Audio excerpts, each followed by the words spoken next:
Assalamualaikum warahmatullahi wabarakatuh. Saya Fatin Hamamah, kelas A5, nomor absen 06, akan menjawab pertanyaan dari mata pelajaran ilmu Al-Quran. Yang pertama yaitu, bagaimanakah proses turunnya Al-Quran dan sejarah kodifikasinya?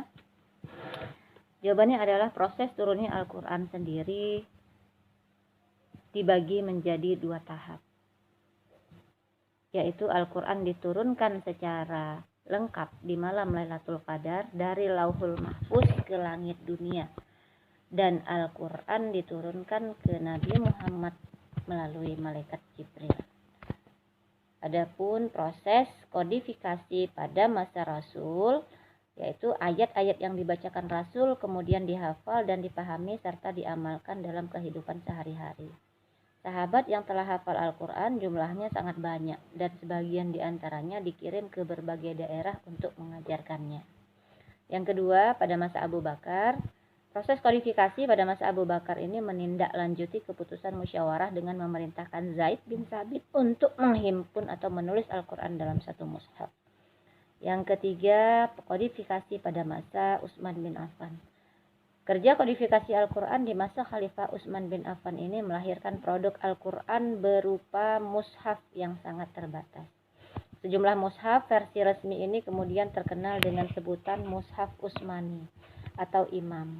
Mushaf Utsmani atau Al-Imam ini merupakan fase ketiga dalam sejarah kodifikasi Al-Quran.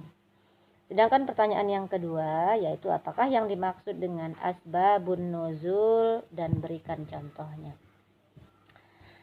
Jawaban saya adalah pengertian asbabun nuzul berasal dari istilah Arab yang terdiri dari dua kata, yaitu asbab an-nuzul, asbab yang berarti sebab atau penyebab, dan nuzul yang berarti penurunan atau turun. Jadi asbabun nuzul secara harfiah berarti sebab-sebab penurunan atau turunnya ayat-ayat Al-Quran. Ini mencakup keadaan peristiwa atau kondisi tertentu yang menyebabkan Allah sesuai jumlah sebab serta ayat turun. Asbabun nuzul dibagi menjadi dua macam, yaitu yang pertama ta'adud al-asbab wa an-nazil wahid. Ta'adud al-asbab ini adalah beberapa sebab yang hanya melatar belakangi turunnya satu ayat atau wahyu. Dalam hal ini turunnya wahyu bertujuan untuk menanggapi beberapa peristiwa atau sebab. Contoh dalam surah Al-Ikhlas ayat 1-4 yang berbunyi Bismillahirrahmanirrahim, Qul huwallahu ahad Allahus samad lam yalid wa lam yulad wa lam yakul lahu kufuwan ahad. Artinya, katakanlah Muhammad, dia Allah yang Maha Esa. Allah tempat meminta segala sesuatu, Allah tidak beranak serta tidak pula diperanakkan, serta tidak ada sesuatu yang setara dengan dia. Ayat-ayat tersebut diturunkan sebagai tanggapan terhadap orang-orang musyrik Mekah sebelum Rasulullah SAW melakukan hijrah. Ayat tersebut juga diturunkan kepada kaum ahli kitab yang ditemui di Madinah sesudah Rasulullah SAW hijrah. Yang kedua, ta'adud an-nazil wa al-asbabu wahid. Artinya adalah satu karena yang melatar belakangi beberapa ayat. Misalnya dalam surah Ad-Dukhan ayat 10, 11 serta 16 yang berbunyi Bismillahirrahmanirrahim, fartaqib yauma ta'atis sama'u bid-dukhanim mubin. Yang artinya, maka tunggulah pada hari saat langit membawa kabut yang tampak jelas.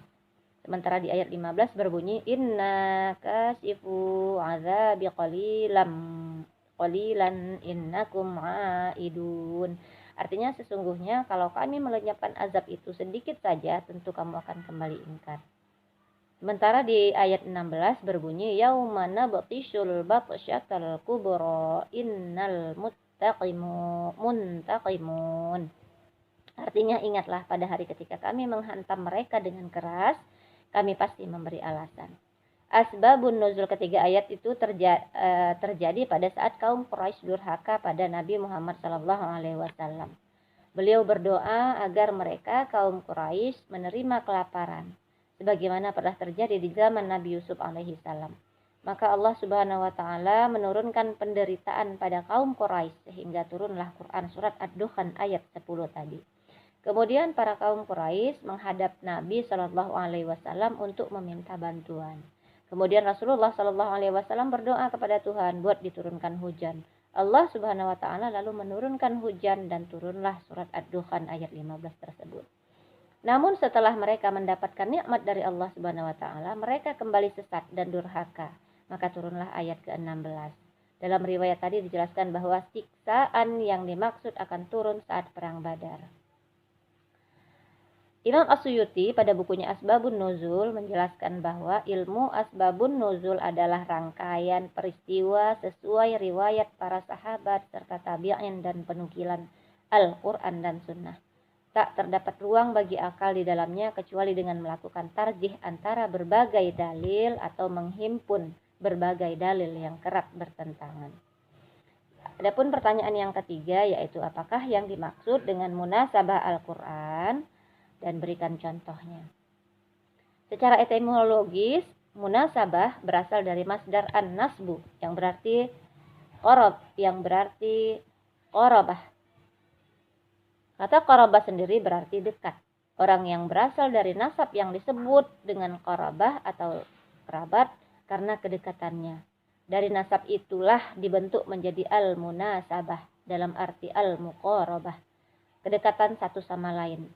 Sedangkan secara terminologis, al-munasabah itu sendiri mempunyai arti maksud mencari kedekatan, hubungan atau kaitan antara satu ayat atau kelompok ayat dengan ayat-ayat ataupun kelompok ayat yang berdekatan, baik dengan yang sebelumnya maupun dengan yang sesudahnya. Sebagaimana dikutip oleh Imam As-Suyuti yang mendefinisikan bahwa munasabah itu adalah kepada keterkaitan ayat-ayat Al-Quran antara sebagian dengan sebagian yang lain sehingga ia terlihat sebagai suatu ungkapan yang rapi dan sistematis. Yang keempat adalah pengertian Makkiyah dan Madaniyah. Yang dimaksud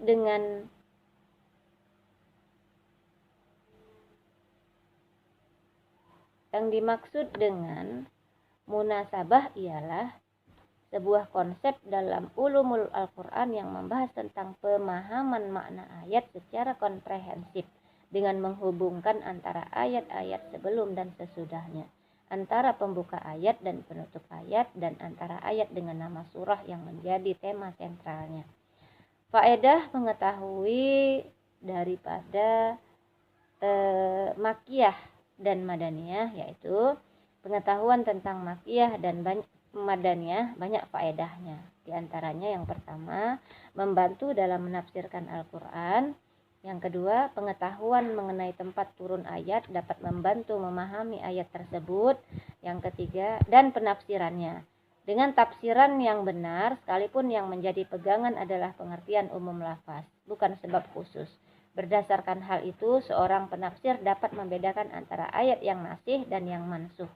Bila di antara kedua ayat terdapat makna yang kontradiktif, yang datang kemudian tentu merupakan nasih yang terdahulu.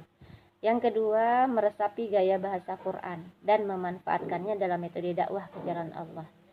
Setiap situasi mempunyai bahasa tersendiri. Karakteristik gaya bahasa Makki dan Madani dalam Al-Quran pun memberikan pelajaran tentang metode penyampaian dakwah ke jalan Allah yang sesuai dengan kejiwaan lawan bicara, menguasai pikiran dan perasaannya, serta menguasai apa yang ada di dalam dirinya dengan penuh kebijaksanaan. Yang ketiga, mengetahui sejarah hidup Nabi Muhammad SAW melalui ayat-ayat Al-Quran. Sebab turunnya wahyu kepada Rasulullah SAW sejalan dengan sejarah dakwah dengan segala peristiwanya, baik dalam periode Mekah maupun Madinah. Sejak permulaan turun wahyu sehingga ayat terakhir diturunkan, Al-Quran adalah sumber pokok tentang perjalanan hidup Rasulullah SAW. Perjalanan hidup beliau yang diriwayatkan ahli sejarah harus sesuai dengan Al-Quran. Dan Al-Quran pun memberi kata putus terhadap perbedaan riwayat yang mereka riwayatkan. Dan yang kelima, apakah yang dimaksud dengan muhkam dan mutasyabih? Jawabannya adalah al-muhkam secara bahasa berasal dari kata dasar hakama yang mana Ibnu Faris rahimahullahu mengatakan al-ha'u wal kafu wal mimu aslul wahid wa huwal man'u wa awwalu dzalikal hukmu wa huwal man'u minaz zulmi. Huruf kaf dan al-mim dan al-ha adalah sebuah asal kata yang bermakna larangan. Kata pertama yang berakar dari 3 huruf tersebut adalah hukum yang berarti melarang dari sebuah kezaliman. Dikatakan ini juga hukmatuhu alaihi bikaza iza mana'atuhu min khilafihi. Aku menghukuminya dengan begini, jika aku melarangnya untuk tidak menyelisihkan sesuatu tersebut. Maka makna hukum pada kalimat di atas adalah melarang, yaitu makna secara bahasa. Dari sini pula lah tali yang mengikat kepala dan leher binatang dinamakan dengan hakmatun atau tali kekang, karena berfungsi untuk melarang bergerak agar terkendali.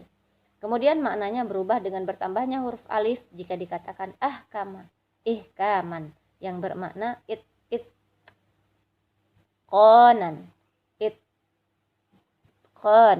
artinya adalah menguatkan atau mengokohkan. Seperti jika dikatakan ahkamtus syai'a ai itqantuhu famana'atuhu anil fasad. Artinya, aku menguatkan sesuatu dan melarangnya dari kerusakan.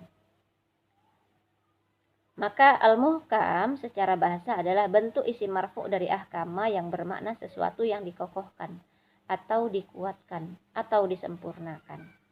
Muhkam adalah ayat-ayat yang maknanya sudah jelas, tidak samar lagi. Adapun mutasyabih adalah ayat-ayat yang maknanya belum jelas, hingga memerlukan pentakwilan untuk mengetahui maksudnya. Contoh ayat yang muhkam adalah yang berbicara tentang halal dan haramnya. Sementara ayat mutasyabih misalnya yang berbicara tentang tangan Tuhan dan sebagainya. Jika seorang muslim berjumpa dengan ayat-ayat mutasyabihat, maka ia harus dirujuk kepada ayat-ayat muhkamat atau bersifat tawakuf. Adapun perbedaan ayat muhkam dan mutasyabih adalah ayat muhkam sesuatu yang diketahui maksudnya baik secara zahir atau takwil. Sedangkan al-mutasyabih apa saja yang hanya diketahui oleh Allah seperti hari kiamat, keluarnya dajjal, dan huruf-huruf muqatta'ah di awal-awal surat. Yang kedua, al-muhkam adalah jelas maknanya, sedangkan mutasyabih ayat yang tidak jelas maknanya.